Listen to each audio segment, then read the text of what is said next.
change in the middle of the fight. That's how long it goes on. I was watching up there. I didn't know they did it. They're really good at it. But and they took 5 minutes off that fight. Need to know information at the time because he was killing me. Now, did you choreograph? I assume you had to play a part in choreographing that. Yeah. Keith David is like a 220-pound dancer that hits like Mike Tyson and doesn't even know it. And you know, I went in the backyard of carpenters and taught them how to throw a punch and take a punch and stuff like that. But like camera punches, like you're like cutting the camera and you're okay, champ. My reputation that bad, huh? Thank you, Jesus. Not as strong as Cindy Lauper's. Yeah, good thing you're not Mr. T. So, but as he would throw it on the way back, you'd catch it here and like, jeez. And so finally I just said, listen, Keith, John, just hit me. From here down, just hit me. And go as far as you can. And he had no problem doing that. And so one of the things that kept the energy up in the fight was the fact we took, I think, maybe 3 sections as far as we could take it, as far as we could take it, as far as we could take it, and then came in the next day and did the close-ups and stuff. Cutaways, but and it's the longest fight in cinema history, I think. Still, it's in the Guinness Book of World Records. South Park even did like a full parody, like a blow for blow. Oh man, little cripple kids. I swear I wouldn't watch it. Like somebody told me about it, and I felt so bad. For about 10 years, I didn't watch it. And there was I was doing an autograph thing, and there was a beautiful little kid in a wheelchair that came up and told me about it. And he's laughing his ass off. I got the problem, Then I watched it, and oh baby, Jesus, put the hat on, little with the crutch and the wheelchair, Jimmy going, if he likes it, then I like it too. I just didn't want to offend anybody. Talk about that the early scene where they kind of destroy the the shanty town there. That's a pretty big sequence, right? I mean, how long did that take to shoot?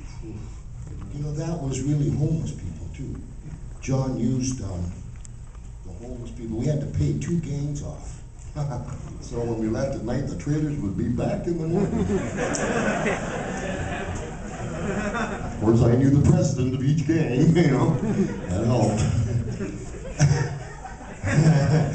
Shady background. And there's a lot of people, great actors that aren't with us anymore. The fellow that played the priest, Jason Berry. Flower too. Flower, yeah.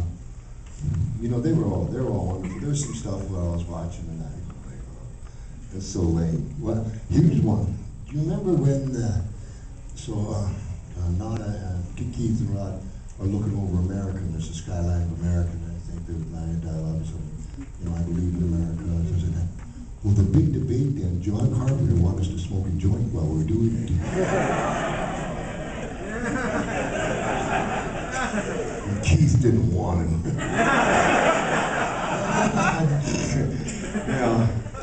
So later on, TMZ just caught it, it was all really cool. Now That's true. The bubblegum line, I understand, was an improv. Lame one too, huh? No one quotes it, never. Yeah. How many times have you had to sign that, you think? Well, I finally got it down to no bubblegum. Like writing a novel. Because what had happened was, John says action, and they says hold the roll, like as everything's burning. He says, Roddy, you're going into a bank, you got bullets on, you got a shotgun, you got sunglasses, you got to say something because you're not robbing it. Action! I'm coming at you, I'm going to take some all alone. Lunch! And I was walking back going, I'm all out of fun.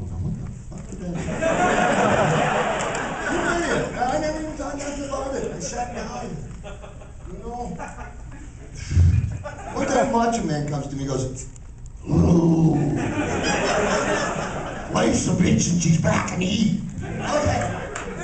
I had a hangover. I ran down the dressing room floor. I swear to God. He gets pissed. Whoa! Wife's a bitch? And I said, what the fuck are you talking about? He says, I didn't know I'd said it.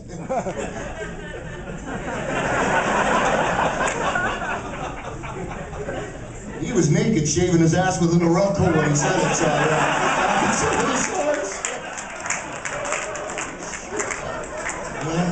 too much information there, maybe. Whoa! That's why you got that. I didn't top that possibly, so I'm gonna turn it over to you guys now. You guys got some questions for Roddy? Yeah, I am. Let's see. Clearly, you did almost everything that you did in that movie. Were there any stunts you did to yourself, like fall out the window? You know. Thank you, Dave. Did I fall out the window and did all the stunts? I did all the stunts myself, with the exception, you know, Meg Foster, when she hits me in the back of the head with a bottle, I mean, obviously it's candy glass, but you gotta, you know, hit it so, like the first take, and she's trying to be generous, I think she goes like, clunk.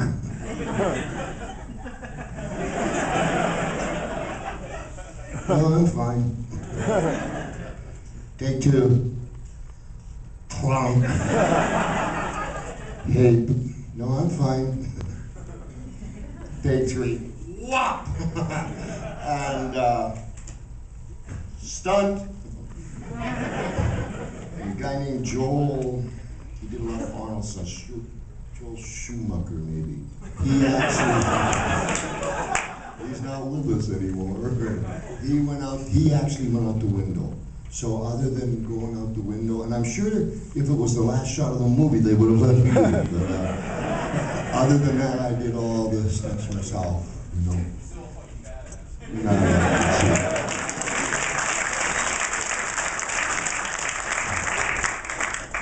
During your fight sequences, one of the first sequences with the two police in the alley, there's a lot of wrestling moves. You gave like a short arm clothesline, back suplex, a cut right suplex. Yeah. That was already written in, or did you improvise those wrestling? No, I improvise all that. You want to know? I never told this story. And listen, this is keep it in the room.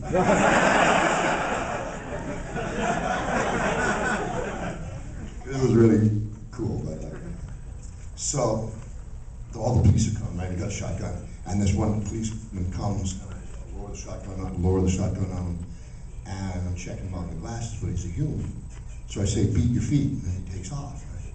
And every artist, when they look at a script, you know, it's their interpretation. So it was time for the scene. I hadn't talked to the actor, you know. So boom, whoa, you know, whatever. I said, stop, you know. I know. All right, beat your feet. He went like this.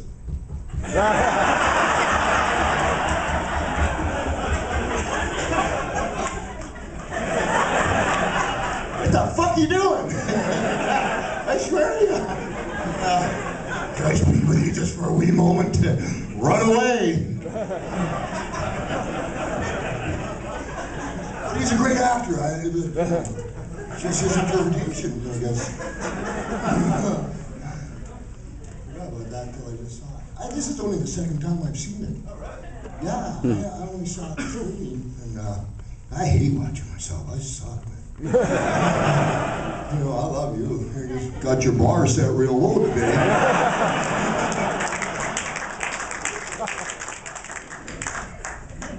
Did you miss the mullet? The mullet. Oh man, that's so lame. They made me get up every morning at 4 a.m. I had to spend in the sauna from 4 a.m. to 5:30. And then when I got to my trailer, they had the ice in the sink and water, and I soaked my face in the ice.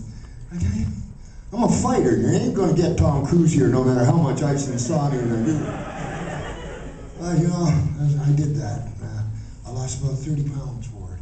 And there were some people at the beginning, wrestling fans sometimes have imaginations. And they didn't believe it was my body, and they thought somehow Carpenter put my head on somebody else's body. I must have looked really bad before. Got some more questions? Anyone else? No? All right. There we go, let's get back in. Yeah. Where's the podcast coming? Podcast? I'm doing a rodcast. Rod pod. I am. I'm gonna shake the shit out of everybody. I'm doing a Universal. I'm gonna start the first one Monday, and I'm trying to get. Oh, I forgot. Lady, one of my best friends, I did a show I can't talk a lot about called Legend House. And they put 8 legends in a house, Harpo Mark's mansion in Palm Springs for 4 weeks.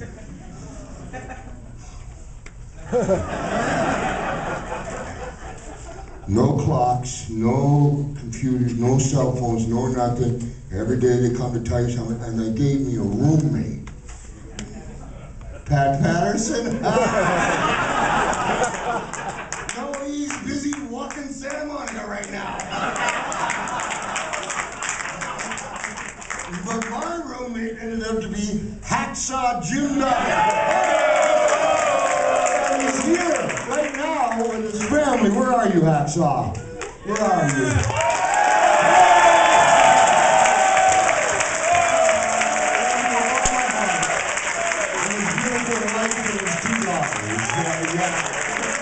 Very cool. Oh, yeah. And he's just like a great guy. She's always kidding around. I said, did you order your food? He says, no, I asked it nicely. 4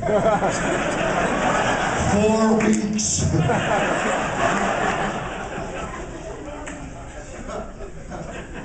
I can't say no more, but I sure want to. Anyway, I really appreciate you coming, Hacksaw. I love you and your beautiful family. I tried to do this. I tweeted it, wrestlers. I said, hey, Hacksaw, I'm a little late. I'll meet you at noon on Santa Monica Boulevard Sunday. Just wear shorts, it's hot. He's from Buffalo. But, it didn't work.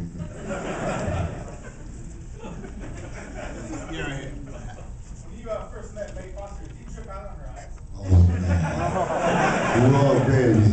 She's so beautiful. And when Carpenter casted, Keith Franks has got that Shakespearean law, you crazy motherfucker! And then there's me. And she, she just brings you right in. The eyes are just, holy cow. My daughter's here, so I'm just going to and I went home to my beautiful wife. Yes, I'll be married 30 years, October the 12th.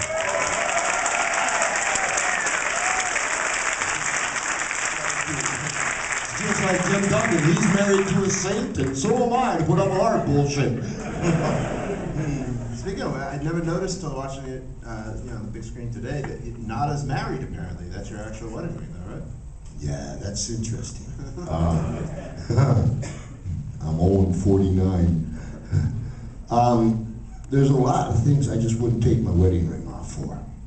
One of the things that the layers with John Nada was, first of all, obviously, Nada means nothing in Spanish. You don't know where he came from. You don't know why he's doing what he's doing. You don't know why he has a wedding. You know nothing about him. And it keeps the mystique. The book I wrote, I started the book when I was 15, and I haven't really talked about it earlier than that. And that's where John Carpenter got the idea of, because you don't really know anything about him, it makes him more intriguing. It makes you want to watch more. And it was also my way. I got 4 of the most beautiful kids in the world, and I miss them when I get out on the road. And so it was my way, like in interviews, I'll just kind of like Carol Burnett pulled her ear, and it was my way just telling my family that I love them, no matter what project or how big. There's nothing that outranks my family.